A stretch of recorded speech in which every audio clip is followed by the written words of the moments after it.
This year is the first year that I've heard about the Granblue franchise, and I didn't even know that this was a thing. And already within the first few months of this year, we've had 2 games come out in this franchise. So either this publisher is trying to milk the hell out of this thing, or the franchise is actually a lot bigger than I previously assumed when I first saw it. The first game that came out in the year is called Versus Rising. It had a free-to-play version, which I tried out because I didn't know, I wasn't sure. And let's just say I went straight to the online and I got my ass handed to me thoroughly by a bunch of online players. So it took me a little while to realize this isn't for me. I didn't mind the art style and the character designs, but it felt like it's not my thing. It had a campaign. I tried out like the first level. I wasn't interested in what I'm seeing, so I just uninstalled the game and moved on. A little while after that, I saw this new game called Relink, Granblue Fantasy Relink. And I was surprised that they're selling a AAA RPG in this franchise. And so I said, you know what? I'm skipping it. I'm skipping it. There was nothing to even skip. Like, why would I care about this? I didn't know this franchise even existed. So I just ignored it and moved on with my life. And then the reviews started coming out, and from what I've been seeing, it's had a lot of positive coverage. So curiosity brought me back. I've been trying to play Helldivers 2, and I just could not get into the servers, so I refunded that, and I picked up this instead this weekend.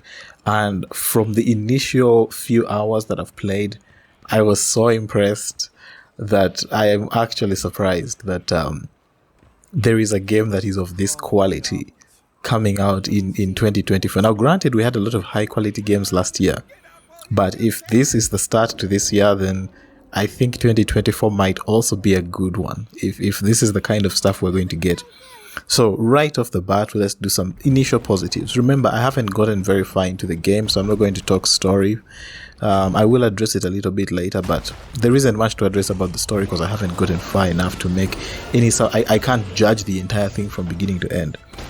The game has fantastic animations. The thing that immediately reaches out to you is the design, the art style, the character designs, the way that the world looks, especially the environment. It is beautiful. They use some kind of slightly washed out kind of water palette cell shading design, and it works really, really well. The lighting is so good that they use with these characters, especially in the more cutscene like areas. It's really, really, really powerful. I'll tell you that right away. Usually when we have cell shading, the lines are sometimes a bit too harsh, or the characters just don't look very good in the sense that they are like smaller parts of the models, like hair, like clothes. Those parts usually tend not to move much, but in this game they move very, very fluidly, and it's nice to see cell shading used like this. I hope to see more games adopt this kind of approach going forward. Party banter during combat is really good, and I like how they keep speaking to each other. It's not the only game I've seen that has this kind of thing. Tales of Arise had it as well, but this one has a really, really good version of it that I like. It works really well. I did the first section in Japanese because I usually have the Japanese voiceovers, but then I switched to English due to just how much they speak. I felt like I was missing out on a lot of lines because I had to read so many subtitles. I eventually switched back to English, and the English is actually not bad. I still don't think it's very good. Most of these translated games unfortunately don't come out very well, and this will tie into the only negative I have for the game so far, which I'm going to get to. The combat itself is really, really fun. Again, I haven't gotten to the end of the game, but even in just the opening sections that I've played, it's really, really good. The combination of the music, the ability to switch party members, the fact that you can map your abilities, switch them out, grind your weapons.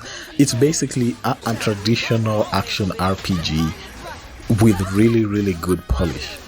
And it's so great to see something like that coming out right now. This is a real AAA game with AAA values, I'll tell you that.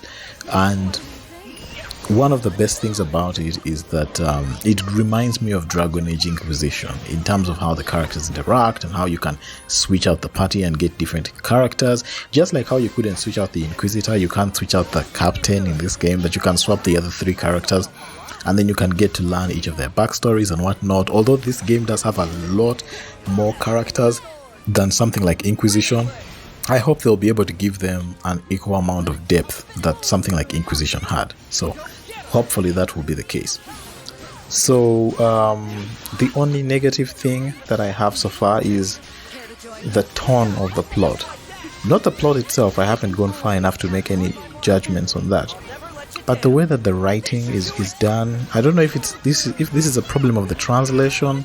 I don't know if this is an issue of if this is just how this franchise works. It's possible that that's the case, but I guess if I'm to look for the right word to describe this, I would say that it's too sweet. I think that's the word I'm looking for. The game, it feels a bit too sweet. Everything seems a bit sanitized. There's barely any edge, at least as far as what I've seen. Everyone seems to be too polite. If I was to compare it to Inquisition or something like that, it would be like the Teletubbies version of that. Now, I'm not saying that I'm not saying that I need plots to be depressing or super, edgy and full of sex like Cyberpunk or something in order for me to get through them. No. I was able to get through Hi-Fi Rush just fine. And while that game was lighthearted throughout, it still had like some little bit of edge to it. I guess that's what I really want and I'm looking forward to. Just a little bit of edge. My hope is that the game is starting like this in order to do like an Uno reverse where the left shoe drops and suddenly the story becomes pretty dark once like the true villains or the plot twist gets introduced. I'm hoping that that is the case. Because right now, I mean, every character that I've met seems to be really good and really simple, and I haven't really met anyone who seems like a dubious, shifty character or anything of the sort. I'd like to see more of those types of characters. So, again, I need to remind that I have no experience with this franchise, so it's possible that that's just how this franchise has always been, and I am completely off in my expectations. It would be like expecting Game of Thrones out of Pokemon. Some stories, that's just how they are. You can't expect a dark story out of Super Mario. So it might just be like that's just how it's supposed to be. In that case, that will definitely be the toughest hurdle that I have to overcome. Because if the combat stops being fun and the plot has to carry me forward, I don't know if it will be able to. So for now, I look forward to more boss fights, enemies, locations, music, and leveling up and unlocking more of the character roster. Yeah, that's just my early impressions. Thanks for listening. Take care.